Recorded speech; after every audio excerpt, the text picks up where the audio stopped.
जय श्री राम भाइयों, आप देख रहे हैं द इंडियन ह्यूमन टॉक, जहां हम बात करते हैं सच, धर्म और ज्ञान की। मैं सुमित प्रजापति आपका अपने इस चैनल पर स्वागत करता हूं। जब इंसान टूट जाता है तब उसे ताकत नहीं, सच्चे ज्ञान की जरूरत होती है। और कुरुक्षेत्र में जब अर्जुन हताश हो गया था, तभी श्री कृष्ण ने वह दिव्य ज्ञान दिया जो आज भी हर मनुष्य की जिंदगी को बदलने की ताकत रखता है। अगर आप भी अपनी जिंदगी बदलना चाहते हैं तो इस वीडियो को अंत तक देखिए। तो चलिए गीता के पन्नों को खोलते हैं और पढ़ते हैं दूसरा अध्याय, सांख्य योग। जब अर्जुन खुद को, अपने जीवन को श्री कृष्ण को समर्पित कर देता है, तब श्री कृष्ण कहते हैं, न जायते म्रियते वा कदाचित, नायम भूतवा भविता वा न भूयः, अजो नित्य शाश्वतोयम पुराणो न हन्यते हन्यमाने शरीरे। अर्थात आत्मा कभी जन्म नहीं लेती, कभी मरती नहीं। यह पहले भी थी, आज भी है और आगे भी रहेगी। यह अजन्मा है, नित्य है, शाश्वत है, पुरातन है। शरीर के नष्ट होने पर भी आत्मा नष्ट नहीं होती। कृष्ण अर्जुन से कहते हैं, यह आत्मा सदा अमर है, यह कभी नहीं जन्म लेती और न ही मरती है, यह सिर्फ शरीर बदलती है।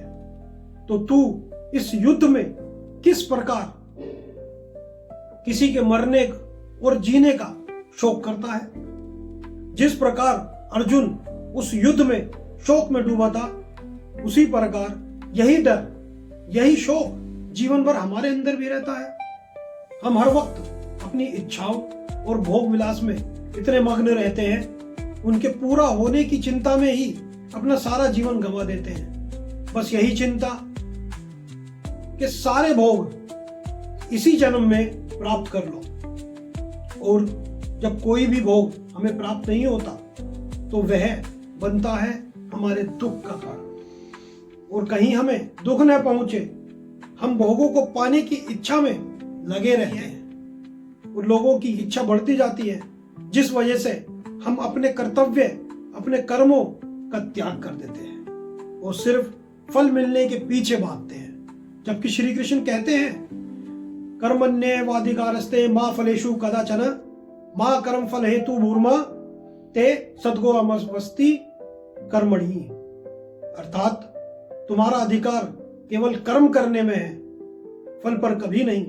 इसलिए कर्म के फल को अपना उद्देश्य मत बनाओ और ना ही कर्म छोड़ने में आसक्त रहो। कृष्ण कहते हैं, फल तो मैं पहले ही तय कर चुका हूं, तुम्हारे पिछले कर्मों द्वारा सब तय है। कब क्या तुम्हें मिलेगा उस पर तुम्हारा अधिकार है ही नहीं, परंतु तुम उसी की चिंता में डूबे रहते हो। पहले ही तय कर लेते हो तुम्हें क्या चाहिए और वही तुम्हारे सुख और दुख का कारण बनता है। जबकि तुम्हारा मेरे द्वारा दी गई परिस्थिति में कर्म जो मिला है उस पर अधिकार है। और तुम कर्म क्या करना चाहिए, क्या सही है, उसका त्याग करके तुम अपने तय किए हुए फल के अनुसार कार्य करते हो। पिछले कर्मों के अनुसार तुम्हारा फल पहले ही तय है, पर अपनी इच्छा के फल के लिए तुम अपने आज के कर्मों को भी बिगाड़ देते हो। इसलिए कृष्ण कहते हैं, बस तू मेरे द्वारा बताया गया ज्ञान ले और फल की चिंता छोड़ दे। क्या होगा, बस कर्म कर और सही कर्म कर पर ध्यान दे। अपने आज पर ध्यान दे। आज तुझे क्या सही, क्या करना चाहिए, कल के लिए मैं हूं। श्री कृष्ण कहते हैं, जो बीत गया उसे बदला नहीं जा सकता, परंतु उससे शिक्षा ली जा सकती है। और आज तेरे लिए अवसर है, इसे सुधार ले और भविष्य तेरा सदा बेहतर ही होगा, क्योंकि वहां मैं तेरा इंतजार कर रहा हूं। अब आपके हाथ में है, अपना आज बेहतर बनाना है या भविष्य की चिंता में इसे भी गंवा देना। श्री कृष्ण कहते हैं, सुख और दुख और कुछ नहीं, सिर्फ तुम्हारी इच्छाओं की पूर्ति आपूर्ति है। इच्छा पूरी हो गई तो खुशी, और इच्छा अधूरी रह गई तो दुख। योगी पुरुष वही है जो इच्छाओं का त्याग कर फल को मुझ में समर्पित कर दे और सिर्फ अपने कर्म को मेरी आज्ञा मानकर करे, और फल जो भी मिले उसे मेरी आज्ञा मानकर भोग ले। सुख और दुख में समान भाव रखकर जिस प्रकार कौरवों में अहंकार भरा है राज्य मिल जाने का, उसी प्रकार उनमें डर भी भरा है उस राज्य के छिन जाने का। यह युद्ध हमारे जीवन के लिए प्रेरणादायक इसलिए है क्योंकि जिस राज्य के लिए युद्ध हो रहा है वह राज्य हमारा शरीर है, और कलयुग में इस राज्य पर जिन कौरवों ने अधिकार जमा लिया है वह विकारों भरे यही हमारा मन है। और पांडवों की तरह जिस राज्य शरीर पर होना चाहिए वह हमारा अंतर्मन है, और इस शरीर पर राज्य जिसका भी होगा वह भोगना पड़ेगा प्रजा को, यानी हमारी आत्मा को, क्योंकि यह आत्मा अमर है। तो हम जिसे अपना शरीर का अधिकार देंगे वैसे ही हमारे कर्म बनेंगे, और कर्मों को इस आत्मा को भोगना ही होगा। शरीर तो हमारा बदल जाएगा परंतु कर्मों का बोझ तो उठाना ही होगा।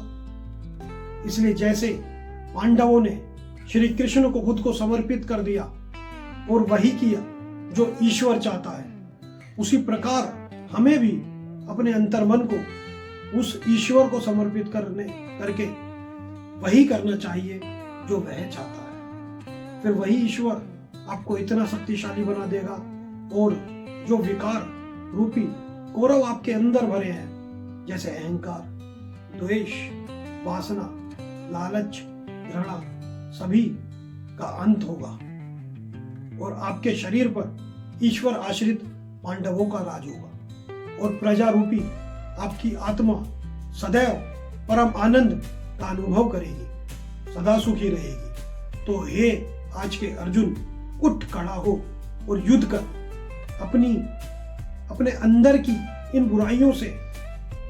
मैं कृष्ण परमेश्वर सदा तेरे साथ हूं। मत चिंता कर इन भोगों के मरने या जीने का, मत चिंता कर तुझे सुख मिलेगा या दुख की बौछार होगी। तुझे बस इन कौरवों को मारना है, उनके समर्थन में जो भी हो, तेरे भोग हो या इच्छाएं, उनका त्याग कर, और तब तक युद्ध कर जब तक इन सभी कौरवों रूपी विकारों का अंत न हो जाए। इसलिए उठो, लड़ो और हार मत मानो। यह अध्याय हमें सिखाता है तुम कमजोर नहीं हो, तुम भ्रम में हो, इसलिए ज्ञान लो, उसे स्वीकारो, क्योंकि ज्ञान से ही भ्रम का नाश होता है, और जब भ्रम हटता है तब इंसान अजय होता है। अगर आप गीता को संपूर्ण रूप से समझना चाहते हैं तो हमें सब्सक्राइब करें, क्योंकि अगले एपिसोड में श्री कृष्ण बताएंगे कर्म योग का असली रहस्य। इस वीडियो को लाइक करें, अपने सवाल या भाव हमें कमेंट करें। तो मिलते हैं अगली वीडियो में, तब तक के लिए जय श्री राम।